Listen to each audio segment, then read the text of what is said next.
Hello दोस्तों, तो स्वागत है आपका एक और नए वीडियो में। कहानी की शुरुआत एथेना फर्स्ट स्पेसशिप से होती है जो पृथ्वी का चक्कर लगा रहा होता है। जिस स्पेसशिप में डॉक्टर कैरी एटकिंस द्वारा डीएनए की गलत एक्सपेरिमेंट से एक चूहा प्रभावित हो जाता है, जो केवल आकार में ही नहीं बल्कि काफी अग्रेसिव भी हो जाता है, जो डॉक्टर कैरी के साथ सभी मेंबर्स को मार देता है। डॉक्टर कैरी अपनी जान बचाने के लिए उस स्पेसशिप का कैप्सूल खोलने के लिए कहती हैं। तभी एनर्जिन कंपनी के सीईओ क्लेयर रेडियो पर बोलती हैं कि जब तक तुम उस डीएनए का सैंपल नहीं लाओगी, दरवाजा नहीं खुलेगा। डॉक्टर कैरी किसी तरह अपनी जान जोखिम में डालकर डीएनए का 3 सैंपल अपने साथ लेकर आती हैं और दरवाजा खुल जाता है। डॉक्टर कैरी उस कैप्सूल में चली जाती हैं और दरवाजा बंद हो जाता है, लेकिन वो चूहा जो पहले से काफी बड़ा और अग्रेसिव हो गया था, दरवाजे की तोड़ने की बहुत कोशिश करता है पर नाकामयाब होता है। तभी पता चलता है कि स्पेसशिप बहुत जल्द ही क्रैश होने वाला है। डॉक्टर कैरी उस सैंपल को स्पेसशिप से अलग कर देती है और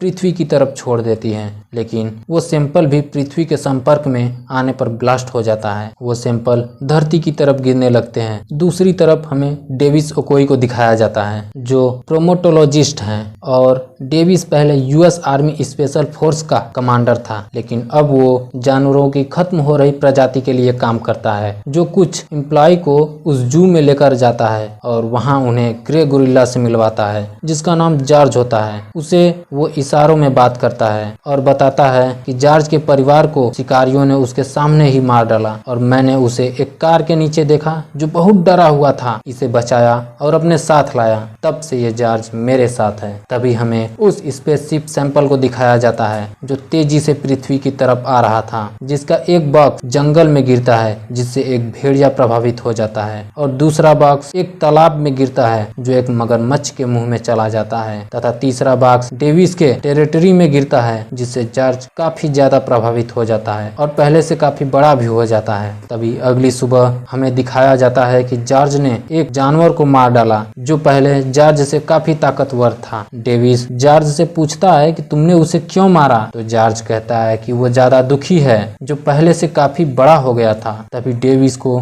उस जू में डीएनए का सैंपल मिलता है। देखते ही देखते ये खबर पूरे न्यूज में फैल गई और न्यूज में दिखाया जा रहा था कि कुछ उल्कापिंड पृथ्वी पर गिरे हैं जिससे एक गोरिल्ला प्रभावित हो गया है। एनर्जिन कंपनी के सीईओ क्लेयर ये न्यूज देखकर समझ गई थी कि ये वही डीएनए सैंपल है जिसका एक टुकड़ा साउथर्न वार्मिंग के जंगल में गिरा है, और तुरंत क्लेयर वाइडन अपनी एक टीम उस सैंपल को लाने के लिए साउथर्न वार्मिंग के जंगल में भेजती है, जहाँ पर उस सैंपल से एक भेड़िया प्रभावित हुआ था। अगली सीन में हमें डेविस ओकोई को दिखाया जाता है जो जॉर्ज की टेस्ट करवाने ले गया था। वहाँ उसे जॉर्ज के रिपोर्ट में आश्चर्य कर देने वाली रिपोर्ट मिली। तभी वहाँ डेविस को किट कोल्डवेल नाम की एक लड़की मिली जो डेविस को बताती है मैं एनर्जिन कंपनी में जेनेटिक रिसर्चर हूँ, और अपना परिचय देने के बाद वो सैंपल मांगने लगती है, लेकिन डेविस इससे इनकार कर देता है और जाने लगता है। तभी किट बताती है कि तुम्हारा जॉर्ज पहले से बड़ा हो गया है। ये सुनकर डेविस तैयार हो जाता है और किट कोल्डवेल के साथ मिलकर जॉर्ज को ठीक करना चाहता है और किट को जॉर्ज से मिलवाता है। तभी किट बताती है कि क्रिस्पर जो जेनेटिक एडिटिंग होता है, मैंने एक ब्लू व्हेल, शार्क, चीता तथा डायनासोर का डीएनए मिक्स किया जिससे एक नया डीएनए बनाया, और इसी डीएनए की वजह से तुम्हारे जॉर्ज का ये हाल है, पर मैं ठीक कर दूंगी। तभी जॉर्ज फिर से अग्रेसिव हो जाता है और पिंजरे को तोड़कर रोड पर आ जाता है। तभी पुलिस भी वहां आ जाती है। डेविस जॉर्ज को शांत कर लेता है और पुलिस को भी फायरिंग से रोक लेता है। तभी हेलीकॉप्टर से कुछ पुलिस उसे बेहोशी का इंजेक्शन गन फायर कर देते हैं। जॉर्ज बेहोश हो जाता है। दूसरी तरफ हमें क्लेयर वाइडन के उस टीम को दिखाया जाता है जो साउथर्न वार्मिंग के जंगल में मिशन रैम्पेज के लिए गए थे। उन्हें जंगल में एक भेड़िए के बहुत बड़े पंजे का निशान मिलता है। वो कुछ सोच पाते इससे पहले ही भेड़िया उन पर हमला कर देता है और उन्हें मार देता है, और क्लेयर वाइडन की टीम उस डीएनए का सैंपल नहीं ला पाती है। दूसरी तरफ डेविस और किट को पुलिस अरेस्ट कर ले जाती है। उन्हें लगता है कि इन दोनों के गलत एक्सपेरिमेंट से जॉर्ज की ये हालत हुई है, और पुलिस इन तीनों को एरोप्लेन से दूसरे जगह ले जाते हैं। तभी एनर्जिन कंपनी के सीईओ को दिखाया जाता है, जिनको किसी न किसी तरह उस डीएनए का सैंपल चाहिए। क्लेयर अपने भाई को बताती है कि उस डीएनए में मैंने कुछ चेंजेस किया है, जिससे रेडियो की लो फ्रीक्वेंसी भी उन जानवरों को अपनी तरफ खींचती लाएगी, जिससे जानवर कहीं भी हो अपने रास्ते में आने वाली हर चीज को तबाह कर रेडियो की तरफ आएंगे और उस रेडियो को बंद करना चाहेंगे। तभी मैं उस जानवर का किसी तरह सैंपल ले लूंगी। क्लेयर भी उन जानवरों को शांत करना चाहती है और रेडियो की लो फ्रीक्वेंसी को स्टार्ट कर देती है। स्टार्ट करते ही वो भेड़िया जो शहर में काफी तबाही मचा रहा था, वो तेजी से उस रेडियो की तरफ भागने लगता है और वो मगरमच्छ भी रास्ते में आने वाली हर चीज को तबाह कर उस रेडियो की तरफ जाने लगता है। दूसरी तरफ जॉर्ज, डेविस और कीट, जिसको पुलिस अरेस्ट कर दूसरी जगह ले जा रही थी, तभी जॉर्ज भी उस रेडियो की लो फ्रीक्वेंसी से अग्रेसिव हो जाता है और एरोप्लेन में ही तोड़फोड़ मचाने लगता है। एरोप्लेन इस वक्त 32,000 फीट की ऊंचाई पर उड़ रही थी। तभी पुलिस जॉर्ज पर गन फायरिंग करने लगती है, लेकिन जॉर्ज पहले से काफी बड़ा और ताकतवर हो गया था, इसलिए उन पर कोई भी फायरिंग असर नहीं कर रही थी, जिससे वो किसी भी कठिनाइयों का सामना कर सकता है। जॉर्ज के तोड़फोड़ से एरोप्लेन में एक छेद हो जाता है, जिससे प्लेन धरती की तरफ गिरने लगता है। प्लेन को क्रैश होने से पहले ही डेविस कीट को पैराशूट के सहारे प्लेन से बाहर कर देता है और उस पुलिस ऑफिसर रसेल को भी अपने साथ पैराशूट के सहारे बाहर चले जाते हैं, जिससे उनकी जान बच जाती है और प्लेन धरती पर गिरकर ब्लास्ट हो जाता है। डेविस, कीट और पुलिस ऑफिसर रसेल प्लेन के पास जाकर देखते हैं तो वहाँ जॉर्ज की बॉडी कहीं नहीं थी। इससे पता चलता है कि जॉर्ज अभी भी जिंदा है, जो रेडियो की लो फ्रीक्वेंसी की तरफ तेजी से खींचा चला जाता है। तभी डेविस कीट को बताता है कि जॉर्ज मुझे ऐसी जगह मिला जहाँ कुछ लोग उसकी माँ के टुकड़े कर रहे थे। उसके सामने ही उसके माँ के हाथ पैर काट डाले, क्योंकि ब्लैक मार्केट में उसके एस्ट्रॉयस बनाकर बेच सकें, जिसकी बहुत कीमत होती है। तभी कीट बताती है कि कॉलेज के बाद मैं क्रिस्पर यूज किया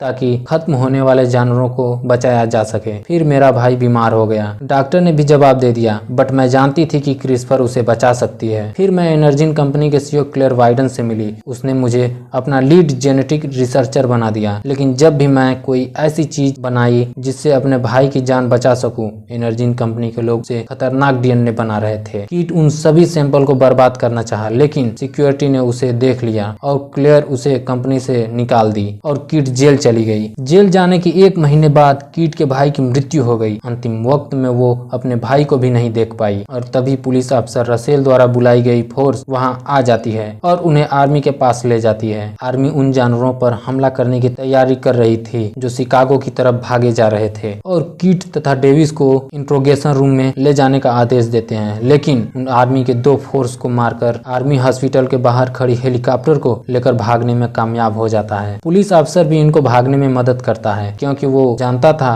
कि उन जानवरों को सिर्फ डेविस और कीट ही ठीक कर सकते हैं, क्योंकि डेविस ने रसेल की जान बचाई थी। इतना तो बनता है। अब रसेल भी इनके साथ होता है एनर्जिन का पर्दाफाश करने के लिए। उधर आर्मी फोर्स भी उन जानवरों को मारने में असफल होती है और अब ये स्पेशल बम यूज करने की तैयारी करते हैं, जिसकी वजह से पूरे शिकागो शहर को खाली करना होगा। उधर वो तीनों जानवर शहर को तबाह करते हुए तेजी से रेडियो फ्रीक्वेंसी की तरफ जा रहे थे। आर्मी का कोई भी बम इन पर असर नहीं कर रहा था। इन जानवरों को रोकने में बहुत सारे आर्मी की मौत भी हो जाती है। ये जानवर उस शहर को काफी नुकसान पहुंचाते हैं। ये बात साफ है कि जानवरों को शांत करने के लिए उस डीएनए का एंटीडोट देना पड़ेगा, जिसे लाने के लिए डेविस और कीट एनर्जिन कंपनी के लिए रवाना हो जाते हैं। डेविस उस एंटीडोट को जॉर्ज को देकर उसके सहारे बाकी जानवरों को मारने की सोचता है। उधर क्लेयर वाइडन इन जानवरों का इंतजार कर रही थी कि वो रेडियो के पास आए और आर्मी के सहारे उसका सैंपल ले सके। तभी कीट और डेविस को एनर्जिन कंपनी से एंटीडोट मिल जाता है। क्लेयर को